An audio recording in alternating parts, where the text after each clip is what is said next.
Hey, Shalom Israel, Most High in Christ bless you. Hey, it's that time again. We need you to subscribe to the IUIC Phoenix YouTube page, all right? So make sure you go ahead and subscribe right now. We need your help. Shalom.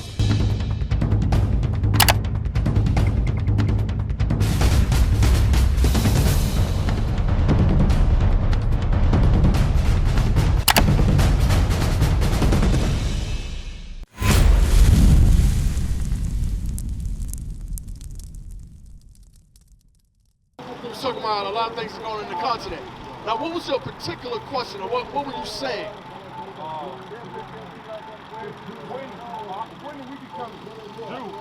When did we become Jews? Okay. Okay.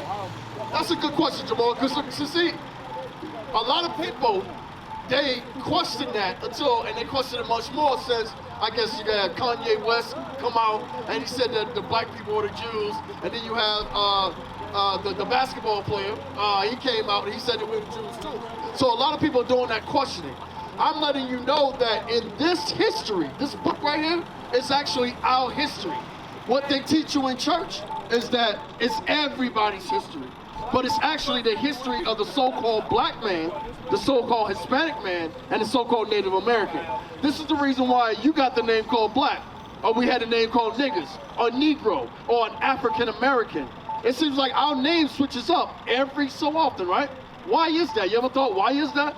Because we're giving our names from our oppressors, the one who brought us into slavery and the one who brought us on here. The reason being is because they changed this book around to teach it to us when they were wrong. This is actually our history that we learn from God, but there's a certain way that we have to read it. There's a certain way that we have to understand it. We have to follow the commandments. So to answer your question, we became Jews from the beginning. That's right. From the beginning, we were Jews. Let me ask you this. Do you remember that movie that we used to watch? You look around my age. The movie we used to watch called the Ten Commandments. That's right. And you remember the old Edomite man, a white man, Charlton Heston, right? He led a group of people out of Israel, correct? Those people were called the Israelites. Were transferred to Jews, the Israelites. Now, on the TV show, these people were white. Everybody was white. But in the Bible, it says something totally different, and they don't teach you that in church. Give me Deuteronomy 28:15. Let me show you something. Matter of fact, start from 1. Deuteronomy 1:1. I'm going to show you something to let you know how we became the Jews and why these people are keeping this information from us. All right, go ahead, read. This is the book of Deuteronomy, chapter 1 and verse 1. These be the words which Moses spake unto all Israel. Hold up, unto who? Unto all Israel. So now we got Moses. Remember, he played Charlton Heston on it. Moses spoke to all Israel through the Most High. All right? Now you getting us. This is in the Bible. It was on the TV show, right? I'm gonna show you the difference. Keep reading. On this side Jordan, in the wilderness, in the plain over against the Red Sea, between Paran and Tophel. Because we were all in the wilderness at that time, right? Jump to verse 15. Now he gave us a set of things that we should do, some commandments that we should do. He said that if we follow the commandments, we'll be above every nation, and we'll get into that pretty soon. But he said if we didn't follow these commandments, we're going to be below every nation. Let me show you where that is in the Bible, because you saw this on the movie, right? Well, watch this. Read. This is the book of Deuteronomy, chapter 28 and verse 15. But it shall come to pass, if thou wilt not hearken unto the voice of the Lord thy God, to observe to do all his commandments. No, some commandments. All his commandments. Maybe every now and then. All his commandments. I go to church on Sunday. All his commandments. All his commandments. This is what Moses said. He said that on the TV show, right? You're going to do all these commandments. A white guy said that, right? To his people, right? All right, hold on. Keep on. And his statutes, which I command thee this day, that all these curses... Now, stop right there. What is a curse, Jamal? What is a curse? How do you know when you see a curse? White person. A white person is a curse? Okay, all right, give me another curse. How do you know when you see a curse? What tells you, hey, that's a curse right there? Soul. Your soul? Yeah. What do you mean? I can't see your soul. I can see it. You can see your soul? Yeah. You can feel your soul? Yeah. You talk to God every day? I talk to my soul every day. You talk to your soul every day? What does your soul say back? It tells what to do. It tells you what to do? Yeah. Well, we'll get into that, okay? But first of all, I'm going to let you know, when you see a curse, this curse is something good or something bad? It's not good. It's not good, right? Okay, go ahead. Keep reading. That all these curses shall come upon thee and overtake thee. So Moses was telling the children of Israel, if you did not listen So what I gotta say, if you're not following my commandments, all of them, all these curses are gonna come upon you. You and I agree that a curse is a bad thing, right? Sir, would you agree that a curse is a bad thing also? We all agree right now, and we're in unison that a curse is a bad thing. Listen to some of the curses. Go ahead, come on, please. Verse 32. Thy sons and thy daughters shall be given unto another people, and thine eyes shall look and fail with longing for them all the day long. Now, wait a minute. Now, even though this is written in the Bible, we still see that today. Because I can say something to my children, and they can go back to school, and teachers could call Child Protective Services. They can come kick down my door and take my kids, and they can't do a damn thing about it. Am I lying? Now, this is prophecy in the Bible that's happening today. If you look across the border, you got little young so-called Mexican kids inside of cages right now because the president says we have to hold them somewhere. So in a Mexican household, NIS could come to you, and if you don't have papers, they could kick down your door, take your children, and take them back to the border, put them in cages, and guess what you can do? Not a damn thing. But that's not happening to the white man. But it's happening to us. But it's not happening to him. Now I want to show you something. Tell me who this relates to. Go to 68. Because have you ever heard about ships in the Bible? Because they're not going to teach you this in church, sir. I know you probably went to church maybe once or twice in your life. I know that, but they never teach you this in church. You know, slave ships. I ain't talking about the good ship Mississippi or something like that. When he got on the boat, he got off and walked on water. Okay, well let's talk about this type of ship though. Tell me who this relates to, okay? Read 68. This is the book of Deuteronomy, chapter 28 and verse 68. And the Lord shall bring thee into Egypt again with ships. Wait a minute. Now, I'm not the smartest man in the world, but I know that this right here, before the, what they call the, the dividing of the land, what they call the middle passage, before they put it in the Suez Canal in between Africa and Egypt, you can walk from that place. But it says right here that the Lord is going to bring us back into Egypt again with ships. So now I need to find out what Egypt means. What does Egypt mean? Give me that. 20 and 2. Exodus 22. We're going to find out what Egypt means. Because see, the Bible for far too long has been read as a fairy tale book.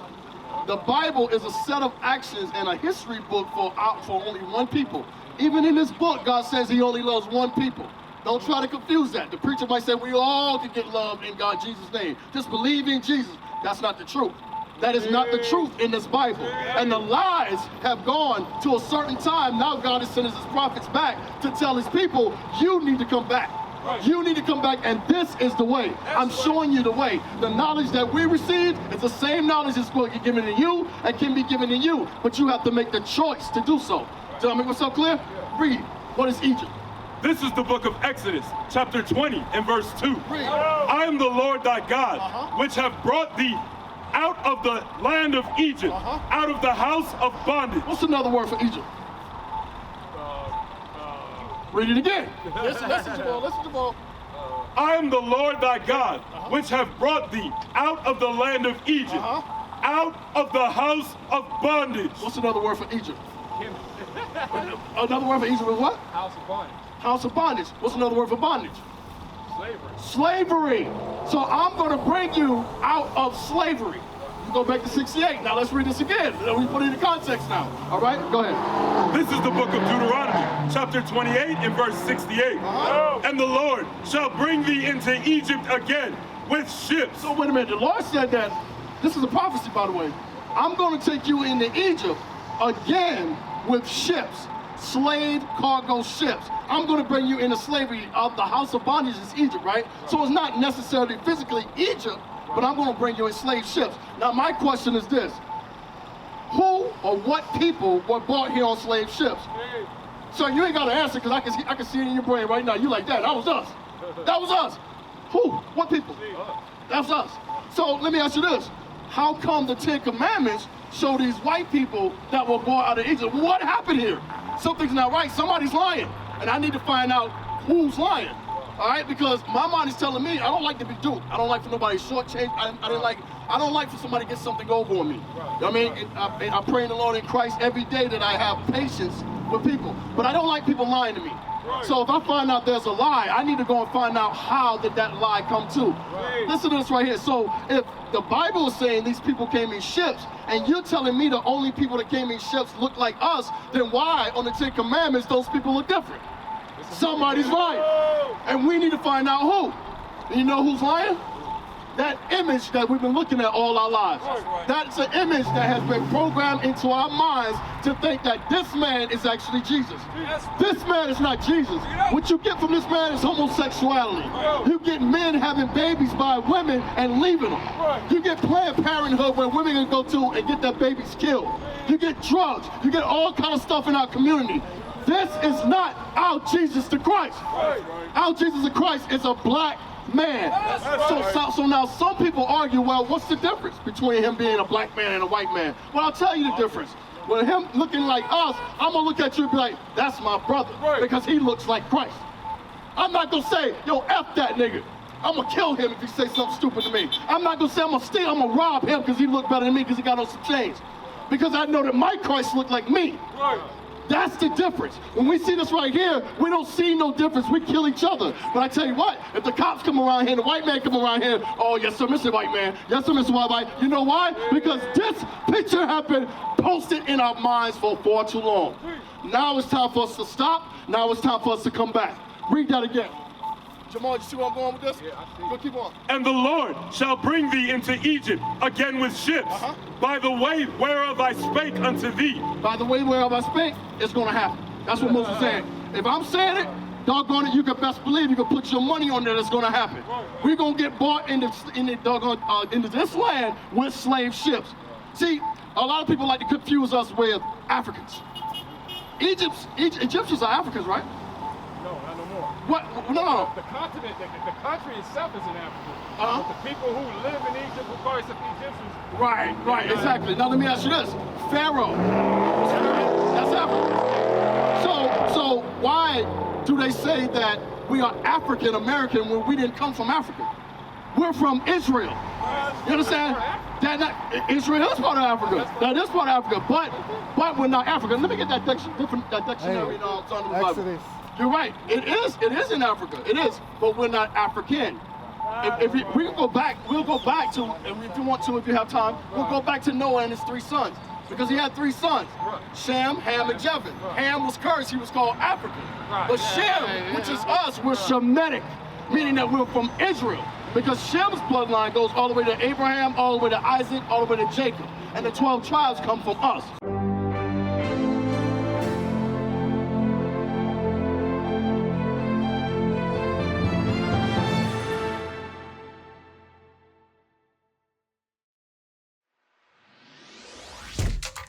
Shalom, Israel. This is Bishop Nathaniel. I want you to know that you can view all our Sabbath classes live on IUIC TV. That's right, I said on IUIC TV.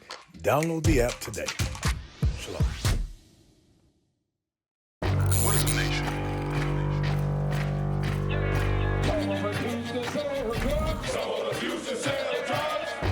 Nation is men leading by example.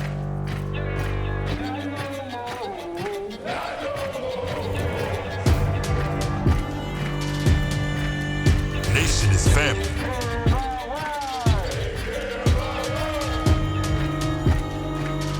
Nation is community.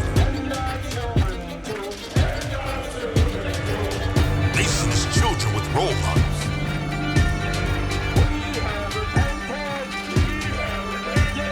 Nation is unity.